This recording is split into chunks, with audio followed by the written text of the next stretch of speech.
It's not. It's noon Pacific, which means 3 p.m. Eastern.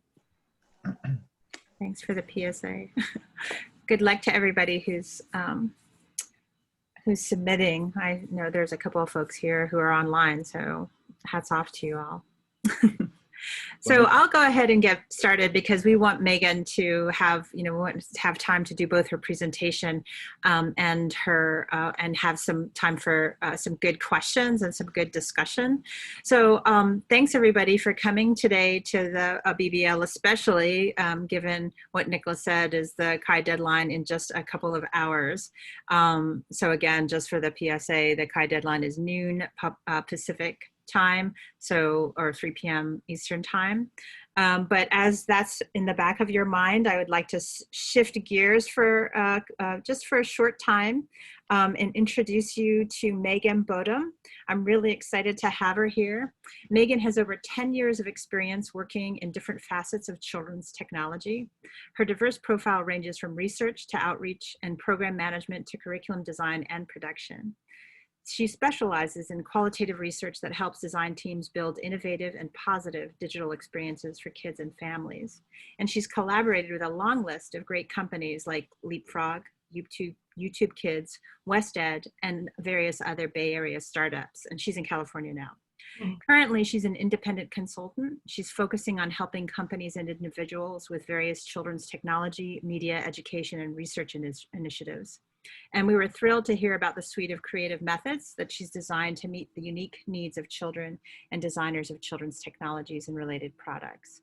So her talk today will explore the question, how can companies better incorporate children's feedback to best design products that resonate and also reach a wider audience? She'll start with an overview of kids' user research and best practices.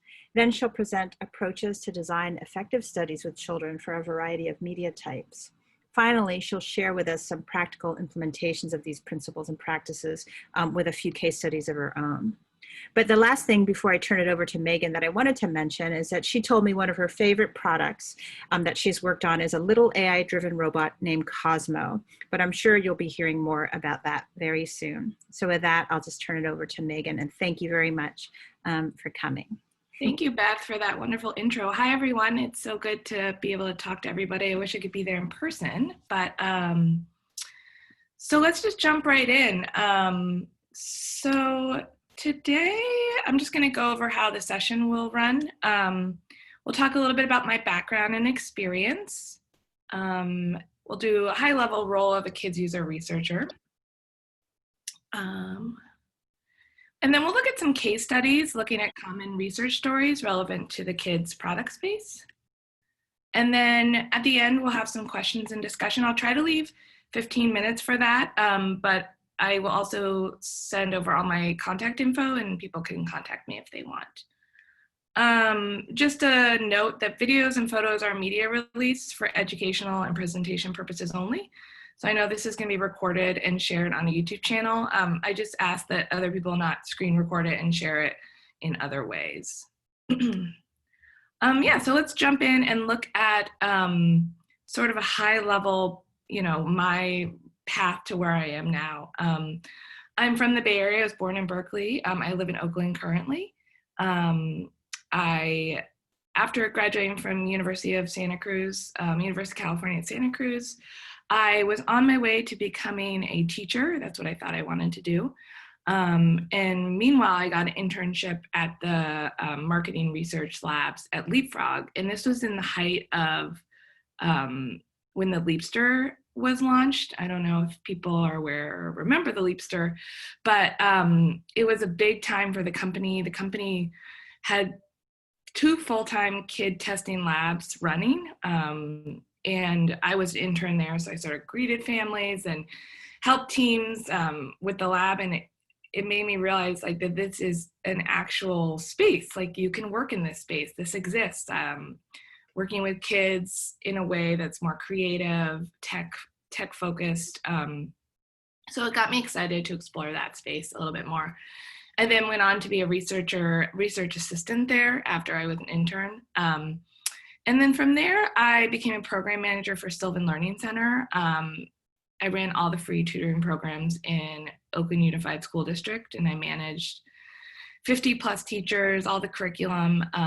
It was definitely a great experience, but while I was there, I realized I really wanted to go back and sort of dive into this idea of kids user research in the tech space. So while I was working full-time, I got my master's at Mills College. It's a smaller school in Oakland.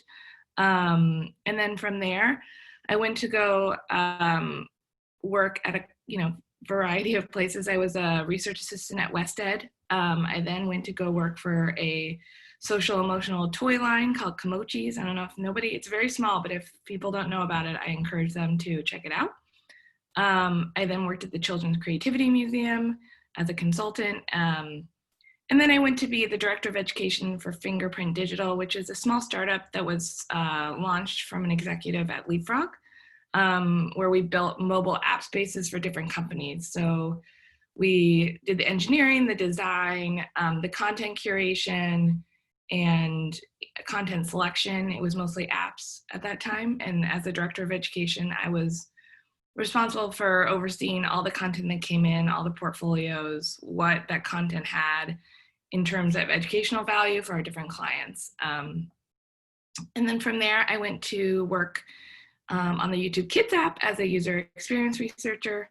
And then from there, I got a really cool opportunity to work for this robotics company called Anki, and that's where I oversaw all the research for a little product named Cosmo. And I'm going to talk about Cosmo today a little bit more.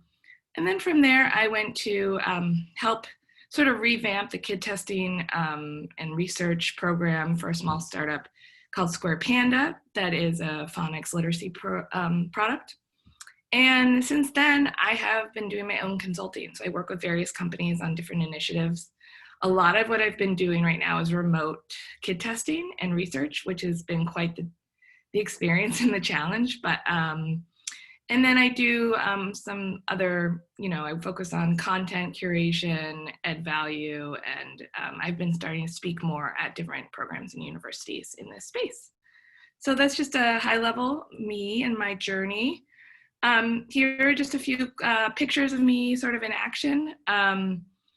You can sort of see me doing kids testing and research in different environments. The top left is a group we had at YouTube Kids. You can see me testing the robot on the bottom right.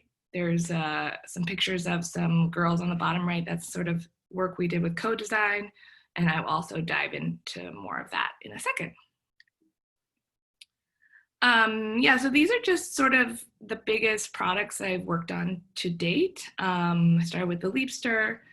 I worked on this product called the Launchpad, which was a standalone tablet for libraries that had curated content on it.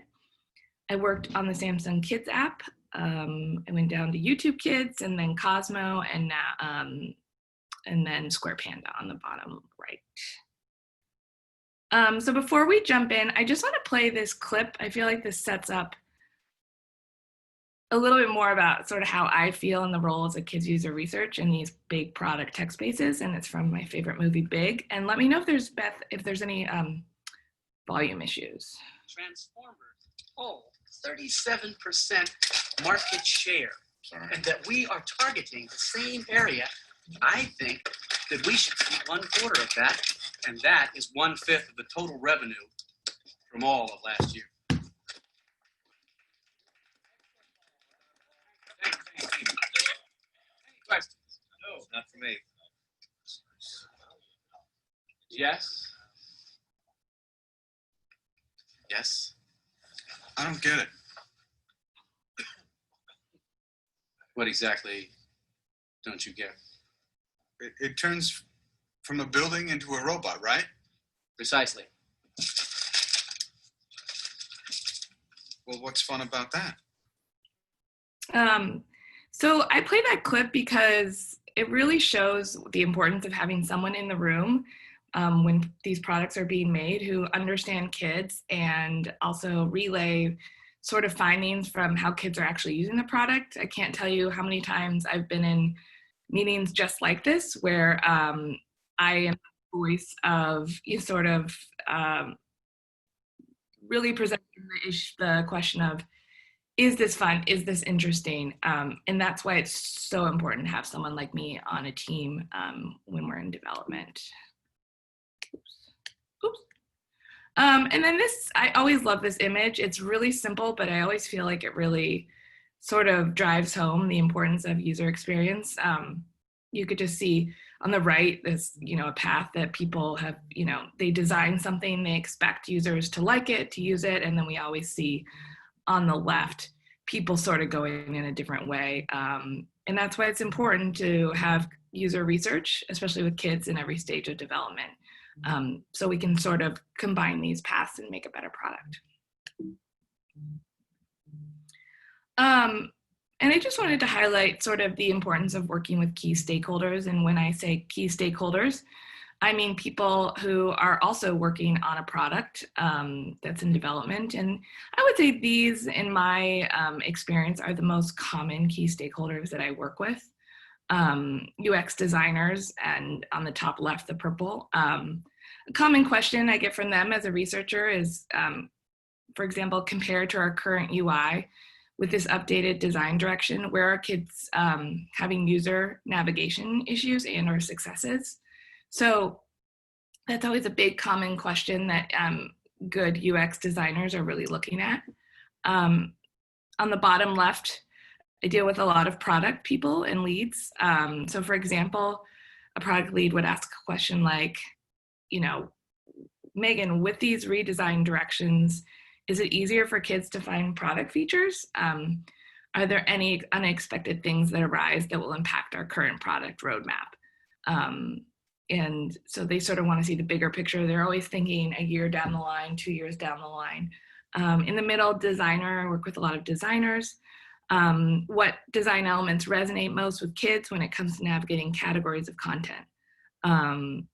So they're looking at sort of all the visuals that are going in. Does it make sense to pre-readers or really advanced readers? So I work with designers a lot. And then on the top right, I would actually say this is one of the most important people I work with, a producer on a project. The producer is setting timelines, dates, and it's so important to make sure that you're really integrated in with their planning, because if you don't have enough time to do the testing with kids, to get feedback and implement that feedback, there's really not a lot of reason to do it unless you can make changes from what you find. So my producer is always one of my closest confidants with work. And for example, they ask, with such a tight time frame, what big questions do we need to answer in the first phase of testing so design and engineering resources can start working and not be blocked? And then on the bottom right, I actually, a lot of people are surprised by this, but I do work closely with engineering leads on my projects. It's so important for them to know sort of the bigger picture of how they're going to space out their work and be able to deliver the actual product. So for example, which navigation direction, horizontal versus vertical, and number of categories should we start building out? So that's just sort of a high level who I'm working with. Hey, Megan, can I ask a quick question? So do you work with them throughout? I'm sure that you do throughout, but is it like, is there a focus, like does the producer say this is our budget and this is the way that we have to schedule the phases? Do you like see them at different points in time? Are they named different things, for somebody who's interested in going into the industry? Yeah, that's a really good question. It really depends on what company you're working with, what team you're working with. I find that a lot of times companies will have researchers assigned to different products and they'll group the researchers together. But what's most helpful is actually when we sit directly with the team itself. So we sit in pods with all the different key stakeholders on each project, because you're in constant communication with them. I'm in on a day-to-day basis, I'm in constant communication with all these people. But it really depends.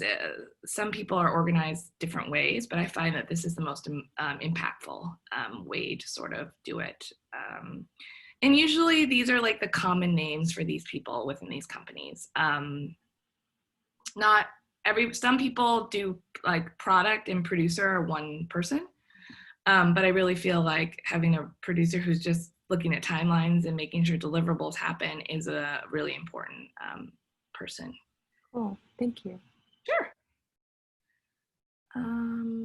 So today, I felt like when it comes to covering best practices, methodology, product impact, and delivering findings, I sort of wanted to discuss these big ideas by walking you through some case study examples from my experience. So let's jump into that. So the first one we're going to look at is this sort of this idea. These are all common stories that I see within, my work. The first one is trend spotting and ongoing observations. So the idea that you as a researcher are always the constant voice of the user. So you're always picking up on trends in the play lab. You're bringing them to teams' attention, even in times when it doesn't align with business goals, product development, and roadmap. A lot of times you're working on something else, but you continue to see these themes emerge, and to be able to convey that to the team can be overwhelming at times, but it also can inform different product development choices and down the line. And I'm going to talk more about one of those. And then I'm going to dive into co-design with kids, sort of talk more about how valuable the co-design process can be to product development and success. And then if time permits, I'm going to talk about this idea of the importance of incorporating kids' feedback early on. It's so important to get kids' feedback in the really early creative development process, in particular when it comes to character development. So I'm going to dive into that. So let's look at this first story, this idea of trend spotting and ongoing observations. And I'm going to use an example from my work with Cosmo. So before we jump in, let's just look at Cosmo.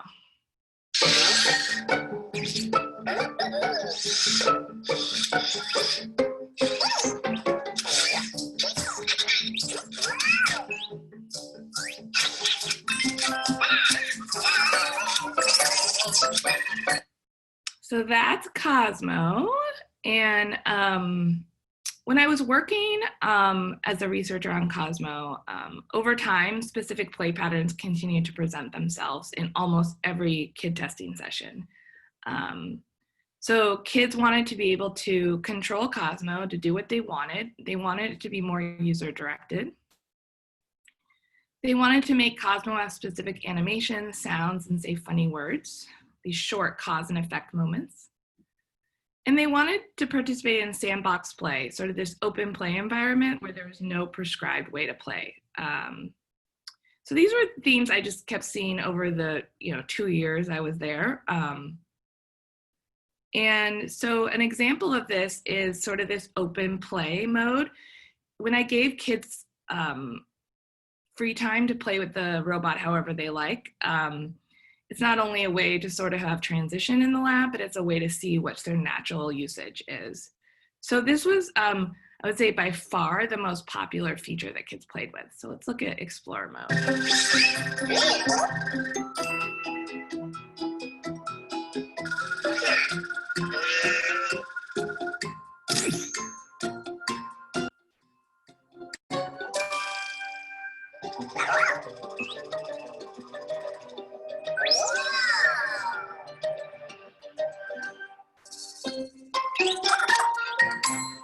So I saw kids time and time again always want to play with this this mode, and so we really needed to pay attention to why that was. It gave kids this way to play with the product in endless ways with their with them controlling the direction they were going. Another thing I saw kids do was we launched a feature called Code Lab, and it was the idea that you could learn to code the robot. You learn to code by coding the robot to move, to do funny things, and we actually partnered with Scratch out of MIT to develop this program for our platform. And what I kept seeing is when kids were playing with this feature, they would go in not to do coding, they would go in to be able to control the actions and animations on the bottom here. So there was no other way in the product where kids could choose what animation the robot had or what action they had. Would he lift his little lift? Would he move backwards? Would he act like a silly animal? And so kids were really trying to look for a way to to find these things. And instead of thinking, oh man, like they're not using this how we would want them to, we needed to flip the script and sort of think, okay, great, well, let's think about building on these play patterns for the next thing we design. And then the third thing I saw kids do all the time was we had another feature called Cosmo Says, where you could type in what you wanted the robot to say, and the robot would, you know, repeat the phrase. And I saw time and time again, kids go to this. They wanted to control what the robot was doing. And these were sort of the themes I was seeing throughout them constantly choosing these features. So as a team, and as sort of my role to the team is sort of present these questions like, how can we develop a new feature inspired by these ongoing observations of ways kids are organically playing and interacting with Cosmo that feels fresh and new? So what can we do to build upon that instead of feel like, oh, they're not doing it how we would want them to? And then, so Cosmo Performs is this new feature, and it was born out of that big question. I'm gonna play a video of it, and then I'm gonna backtrack how we got to it.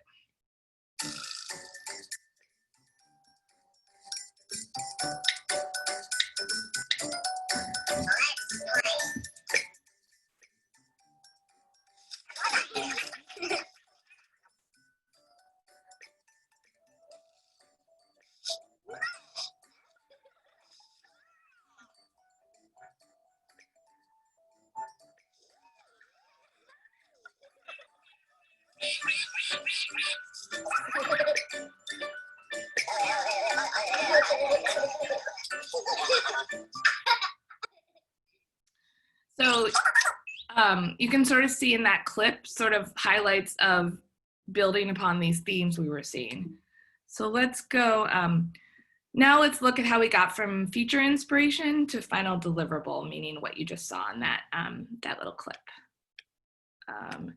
So for this new feature, the research need was for, you know, my biggest challenge and what I needed to do as part of the team was gain insight into how to best create a new feature that builds upon common play patterns and at the same time offers a new and fresh type of play experience for Cosmo. So like what were we going to build? And this overarching research question is, how do kids want to see these common play patterns presented in an interactive experience with Cosmo? So what kind of narrative and UI experience do kids want most? Not what we think we should build as a team, but what do our users, what are they telling us?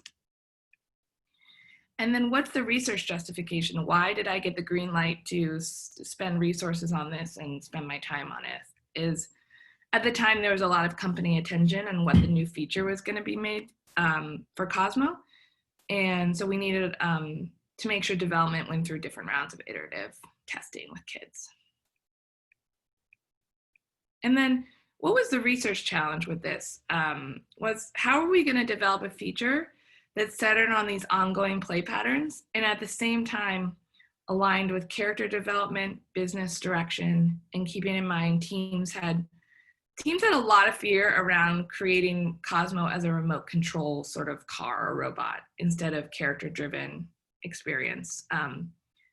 There was a huge character and animation team that worked on Cosmo, and they actually, the lead of that was an old Pixar employee who actually launched WALL-E. So that's sort of why you see a lot of similarities between WALL-E. So yes, we can create all these great things, but we need to make sure it aligns with character development and sort of what that team had in mind. And so that was a big challenge.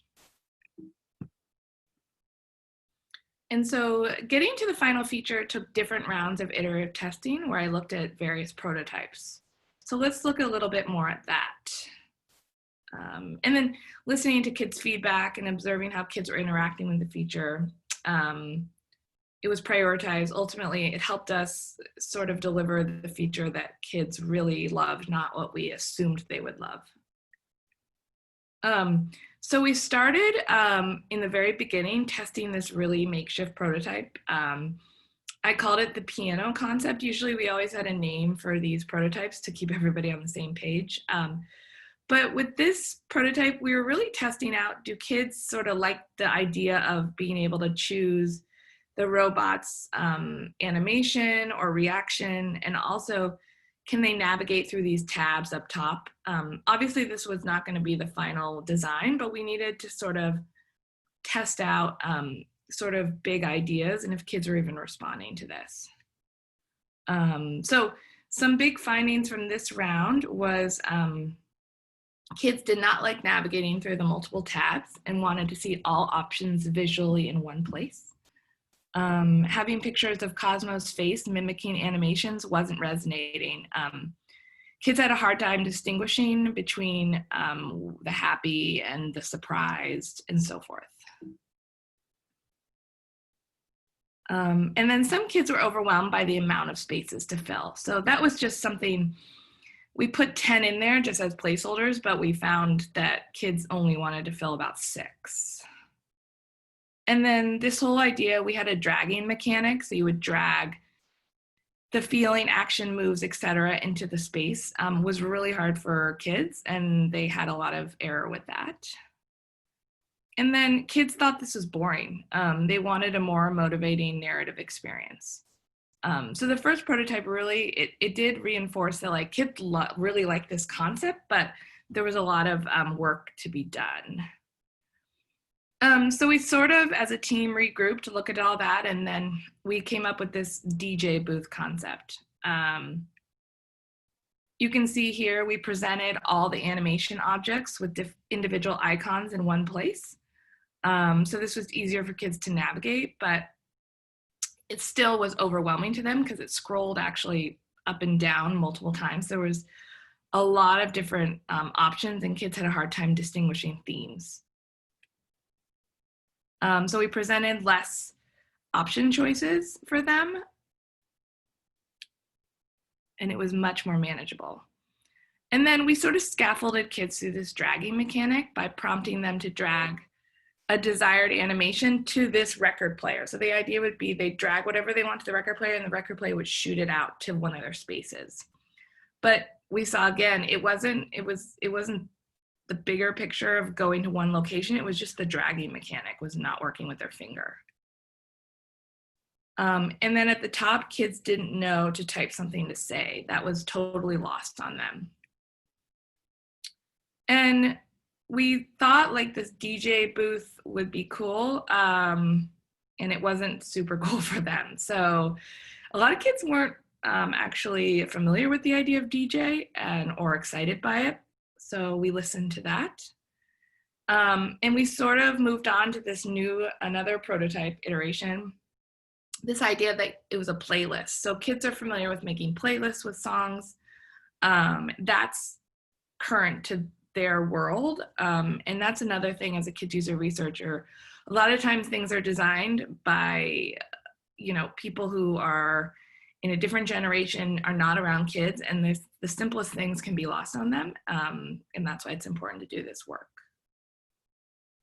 So you can see here, we updated all the options with color coding. So this actually really helped because it distinguished the sections. So the purple is emotions, and the aqua was actions. So it really helped kids sort of visually navigate.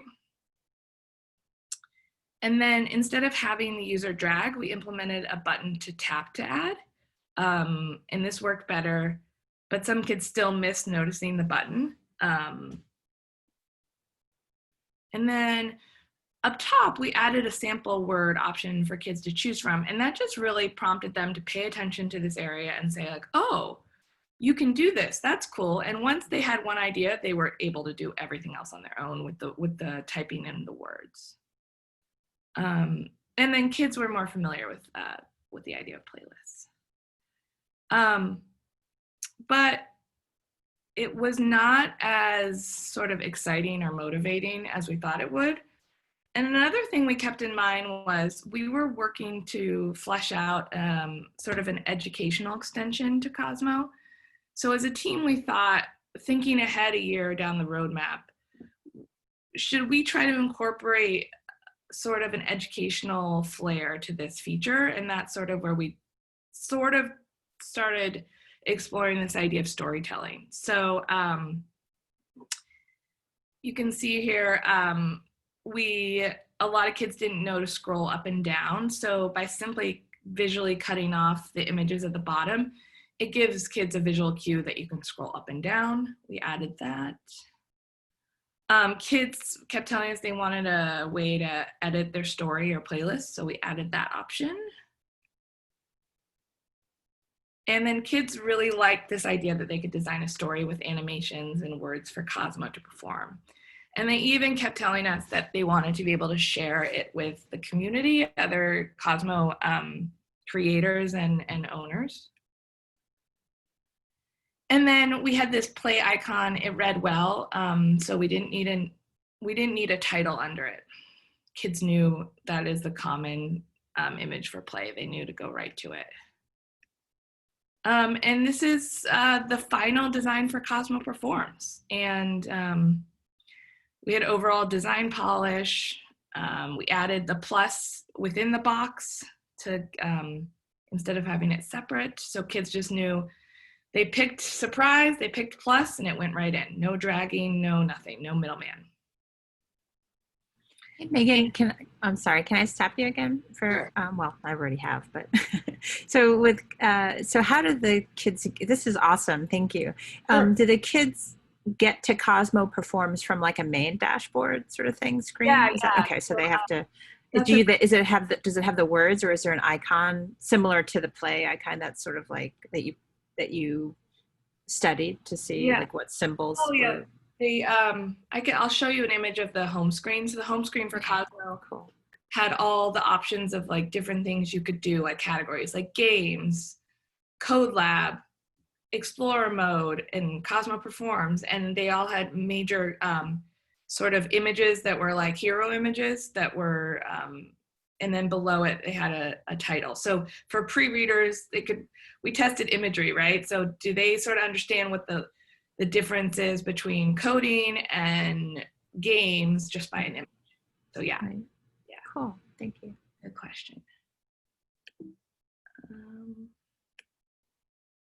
And then a lot of times we did some testing on the feature name, like what do we want to call it? And we had all these fancy ideas and these clever things. And sometimes with kids, they just want it to be as simple and straightforward as possible. They want to know, what am I going to do here? And the kids actually, we kept hearing them say, why don't you just call it Cosmo Performs? And as a team, we were like, well, that's too simple. But it really was what worked. And so let's look a little bit at some testing of the feature. Before we start, I just want to note the kid in this video he's almost a 12-year-old. He's a big gamer, and we'll watch from there and we'll talk about it. Oops, that's not it. Hold on one second. Sorry about that.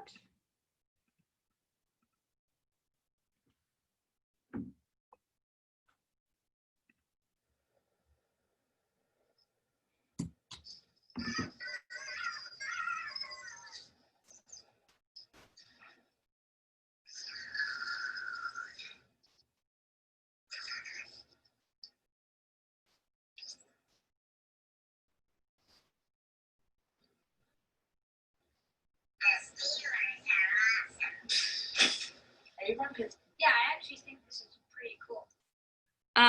So you can see in that clip that the feature that was pretty much at final feature, and it was really intuitive to him. He was able to navigate it without my help. And we are always testing kids that are on different, spectrums of age, just to make sure that we're definitely designing for our core demographic. And that core demographic with Cosmo was about 7 to 10. And by bringing in older kids, it really shows us like the cool factor, the fun factor, and this kid clearly really liked it. And so that was exciting for us. Oops. Sorry. So it's covered. Oh, can you make RPGs? Yep. How many? You could add stuff to it. Okay, I know what I'm gonna add.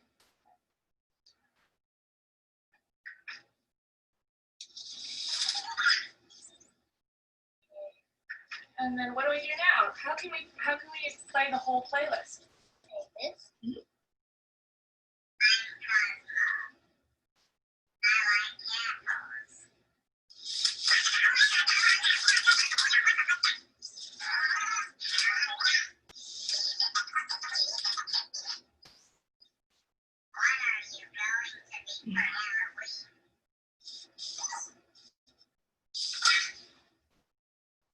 So you can see in that clip, this kid was just turned 7 and he needed a little more prompting. But overall, he was able to navigate and, you know, had a lot of fun with it. So it's important to test with your core demographic, but also look at sort of the younger and older spectrum. So that's it for that case study. And now I want to jump into, let me look at my time. Okay. This idea of co-design with kids. Excuse me, Megan? Sure. Thanks for a very interesting description. I love all the examples of what worked and what didn't work with kids. But I can't resist asking you about Cosmo. Sure. Because the company failed and closed down, even though it had $200 million in funding and apparent success in the commercial market. And I know there are different interpretations of why it failed, but maybe you could give us your description of why the company folded and what might have been a different path. Sure, that's a really good question. I feel like everybody has a different answer to this, especially with everybody I worked with. When Anki was developed, they were developed as an AI and robotics company. They were not set out to be a toy company. What happened is they launched a toy product as one of their second products. Their first one was called Overdrive. They were these AI race cars. When Cosmo was launched, Cosmo just exploded. Like, it got super popular. There was a lot of press around it. And then as a company, the decision after Cosmo was, what were we going to make next? And I feel like things went awry when they really were hesitant on doing another kids robot. They didn't want to be known as a toy company. So we actually developed another robot that was targeted at the adult market called Vector. And I worked a lot on that product as well. And I think sort of the idea that they really thought this accessible home robot for adults would do really well was where they went awry. I think if they had stayed more of in the kids market, we would have done a little bit better. And then I also know they were exploring home automation, and they just made big bets, and it didn't pan out for them. But I would say from my experience, working with all the users coming in the lab, people just wanted to see a new iteration of Cosmo. They wanted it to be voice activated. That was a huge thing. And I think if they had stayed in that lane, it could have been different. I really don't know the full answer to that. That's my guess. It's very interesting. Thank you for your comments on it. There's some, discussion that it was an entertaining thing, but short-lived. And the studies are often done on the first, week of usage, and the durable usage of robots like this has proven to be elusive, even in old age homes and other places. Yeah. And it's a current concern of mine writing about social robots. Just does not seem to remain a durable event. They're intriguing because they're new, they're novel, but one argument is that they need to be functional, like Roomba or Alexa. Another argument says that there has to be innovative ways that kids can do more and create something new and share their results, like Scratch did. Yep. And that was, you nailed it. That was the biggest thing we were working on. How do we retain users? How do we go past this 4-week mark? We saw users drop after 4 weeks all the time. And what we were doing with the new robot called Vector was trying to build upon those big findings and ideas. So incorporating it with Alexa was on the roadmap. Sort of building upon, like we knew our secret sauce was the character and animation.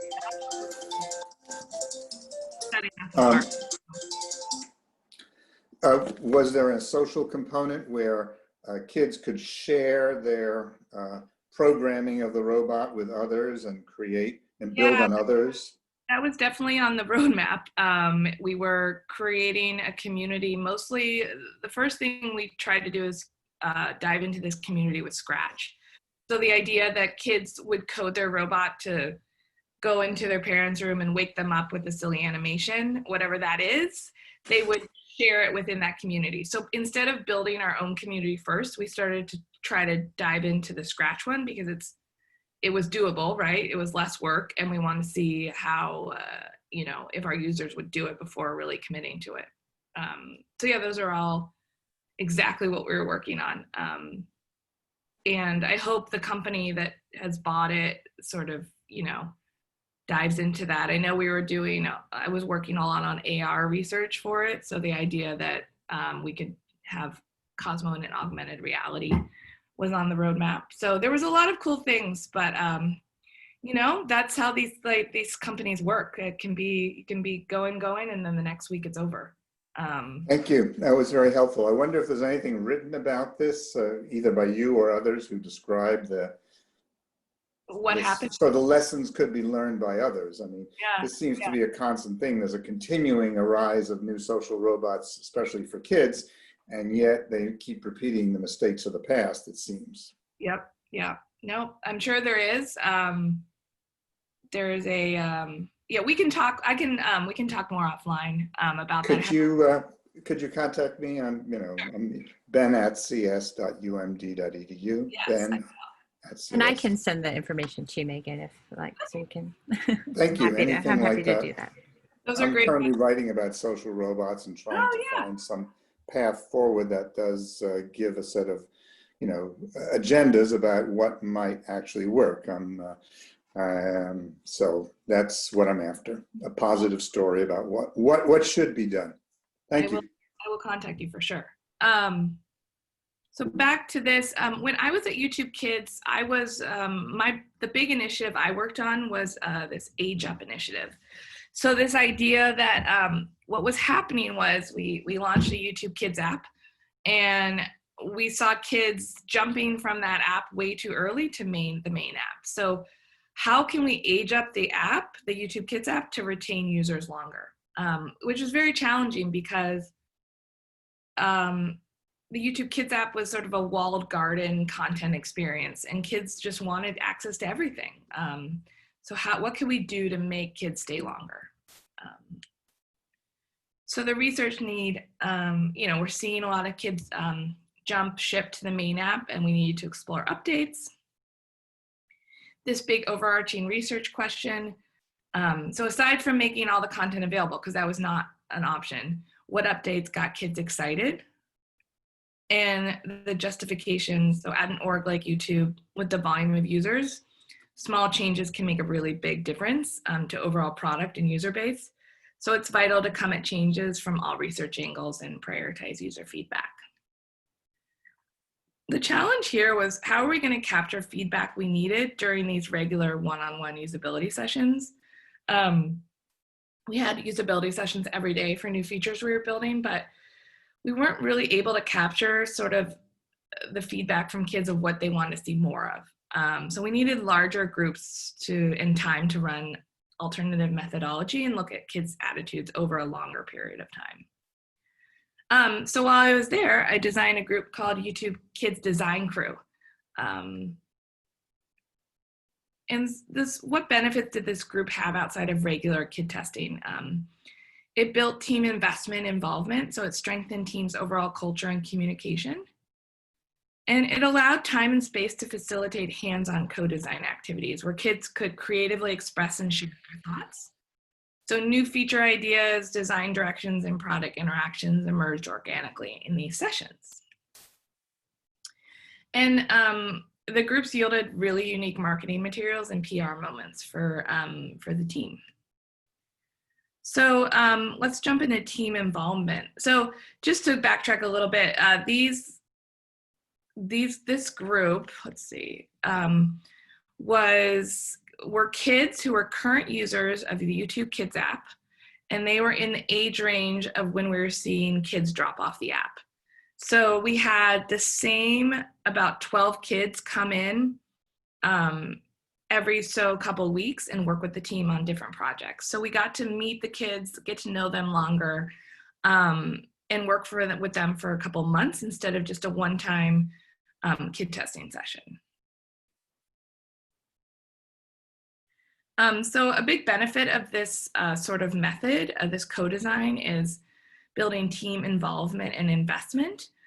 You can see here on the left, this was a UX designer, and she was, with these big groups, I can't facilitate all the testing, so we create stations.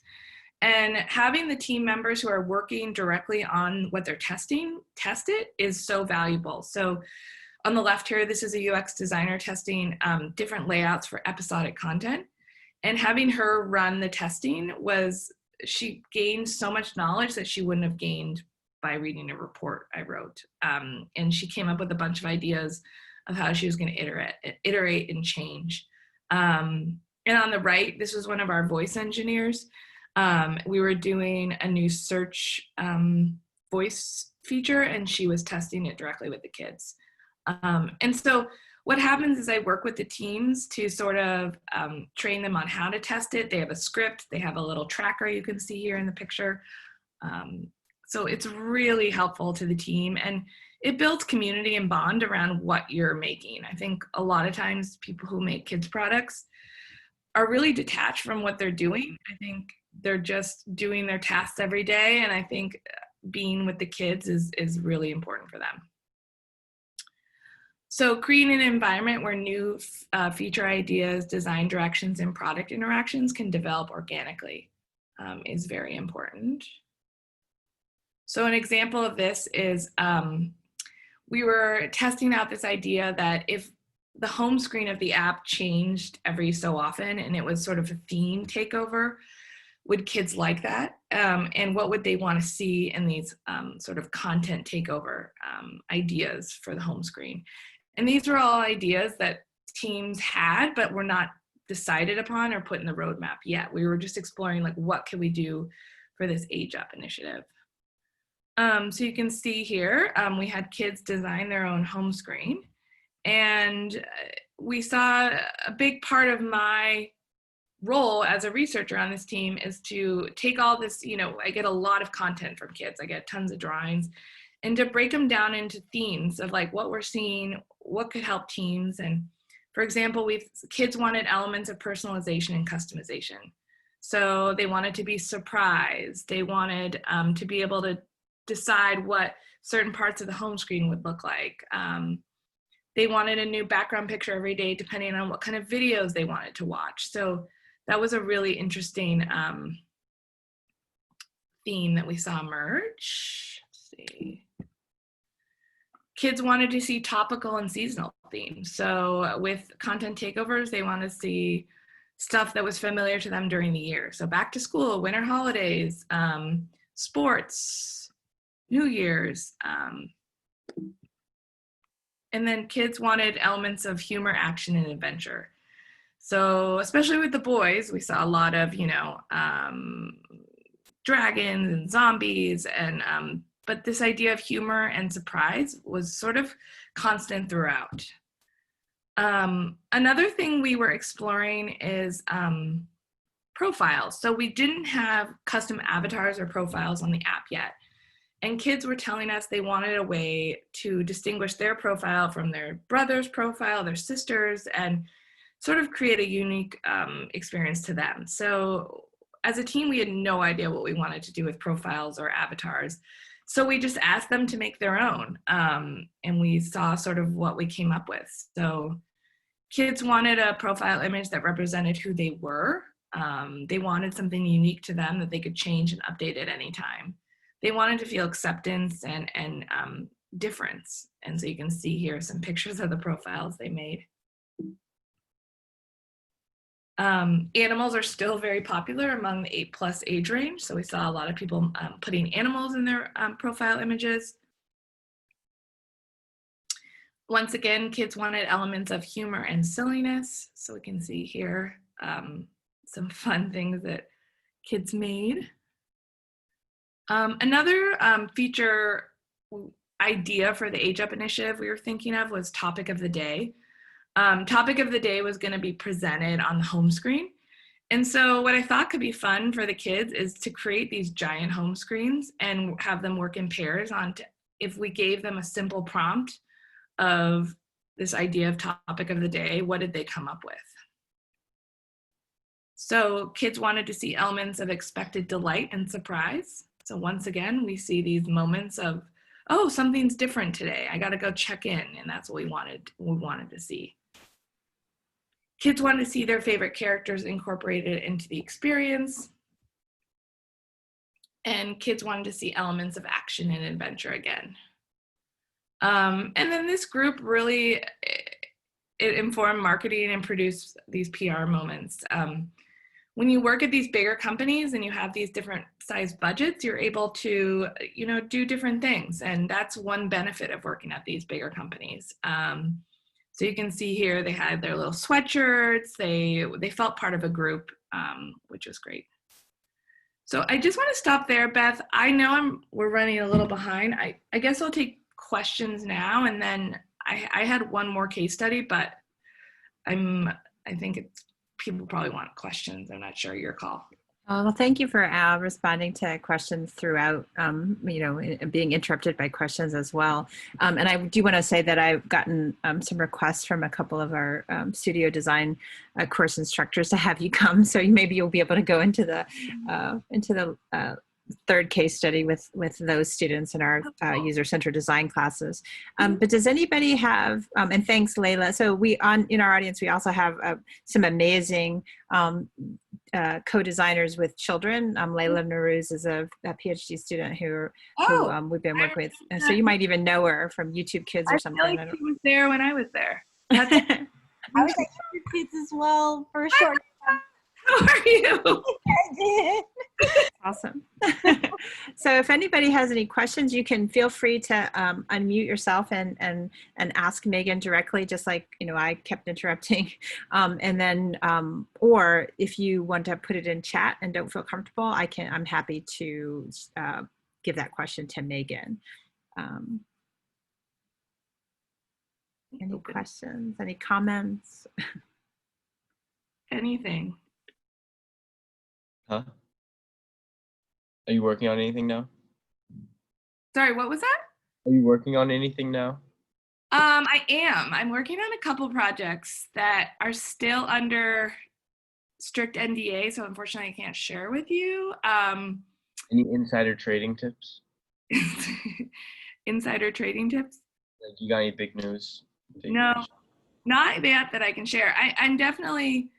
I'm working on some kids original streaming shows. So they're doing a lot of new kids content for different Netflix Kids and Hulu and Apple TV. And a lot of times I work as a consultant for, kids shows. But other than that, no new robots or anything right now, but.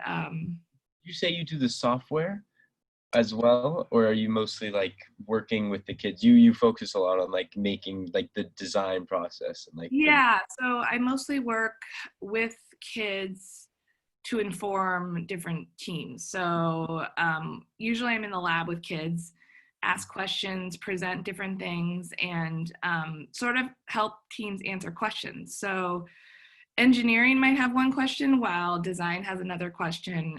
So my job is really to inform the team and to make their design and creative process easier, to be honest. And a lot of times my job is to deliver bad news. Like, hey, this thing you worked on for 3 months bombed and nobody liked it, but let's rework it and figure out why. So a lot of times people are a little bit nervous about user researchers because they think it causes them more work. But if we're integrated into the timeline early enough, we'll save them work, to be honest. Yeah.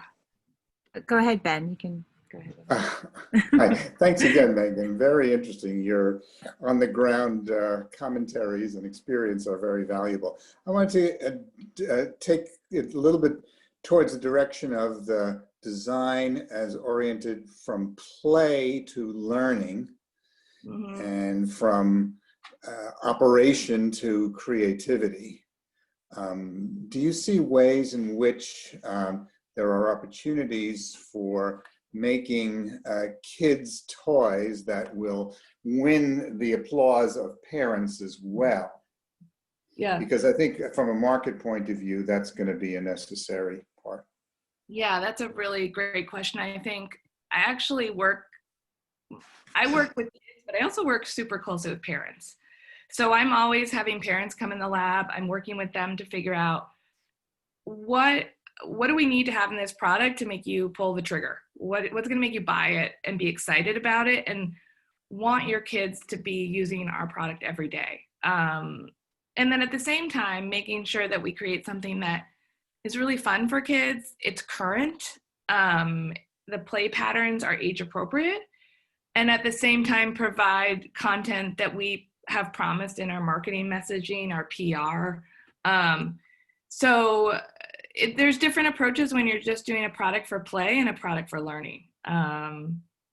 But I definitely try to talk to parents as much as I can. And sometimes I bring parents in alone, and sometimes I bring them in as a kid-parent combo. And I also want, when we're creating products, we want products that parents can be involved in, they understand, they're not intimidated by, and that they feel comfortable with their kids using every day, because there's so many options out there. And is there any movement towards physical exercise or movement with kids' products that either get them to be doing sort of exercise, or at least moving around, or getting up off the screen and getting out somehow? Yeah. Even in these COVID times. I know, it's we're always trying to figure out what kind of extensions can we implement in our product that it moves past the screen or the toy, right? So, but also brings them back. We don't want them to just go and do these learning extensions or these physical extensions and not come back. So that's a challenge, and I think building the community around the products are a really big first step. But it really depends on the product, right? And now I think with design in COVID times, there's different challenges. I'm not sure if you, because it started out as a fitness or physical movement kind of question, but Rachel has asked a question about how do you navigate the tension or the balance between trying to create something that's enjoyable but not addictive. So in the chat, so that seems like, I think we're a little bit over, but I wanted to know if you could try to touch on that for a moment. I mean, that's a really hard thing to. Yeah, right. I think only ask the easy questions here. It makes me think. One thing I have worked on is especially designing a product that is app and physical connected. It's figuring out how do you design for attention transfer. So how do you design something that, for example, the kid is playing with Cosmo. We really don't want them to be stuck to their app. We want them to be experiencing the robot, the creative development, and so forth. And how do we design for that so the kid's not just fully sucked into their app, but they're like, hey, I want to explore with this thing in a physical space. And that is definitely hard. It's a hard challenge. And then creating something that, if you're a tech-driven product, most of the times you have a screen involved, and screens are just addicting to kids. And so it's figuring out a way to build on that product, but also make sure that, it's not something that they don't move past and work in the, the physical world. It's a really hard thing to solve. I get that question a lot. I also think heads up versus heads down, right? That's what we've always said. How do you keep their heads up? Yeah. I don't mean to cut you off, but I wanted to turn it back over to Beth Domingo. Do you think does anybody else have another question, or did you want to, does anybody want to get, just let me know if you want Megan's contact info. I just don't want to take up too many, everybody has Chi deadline coming. And so I don't want to, I want to enjoy Megan's time, but I also don't want to take up too much time. Well, I really appreciate acknowledging that we're at the end of our time. And excuse me, similar to the physical brown bag lunches, the people that need to leave. And then a lot of times a few people remain and congregate and ask specific questions. So depending on Megan's availability, I suggest we, kind of become more informal, but we just thank Megan very much for joining us today. I think everybody loved it, and it is so refreshing. And I know that especially Professor Bonsignor's students really got a lot out of it. So it's always fun to talk about this space. I think a lot of people don't know as much as they would like about this, and also the fact that there are a lot of roles in companies that where kids experts and also research experts can find a home. So it's always fun to talk about it. I'm happy to speak to anybody else who wants to contact me via email. If you have any other classes, I'm happy to speak. But yeah, I can stick around until about 11 my time and answer anything you guys might want. Cool. So for those of you who have to leave and go put finishing touches on your papers or do other things like go to class, it's fine for us to leave. If we want, we can also stop the recording. I don't know if you wanted to continue, Beth, or not. Thanks you guys for coming. I'm gonna have to leave in a couple minutes, but I did want to let everybody have a chance. And Ben, I can also email you. I'll definitely follow up and do